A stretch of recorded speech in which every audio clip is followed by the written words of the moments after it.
Good day everyone. Ito po, magbubuo naman tayo ng makina. The crank journal.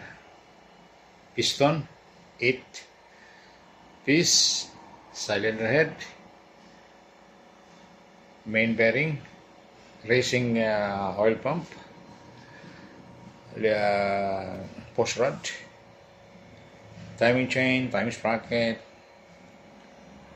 rocker arm, main bearing,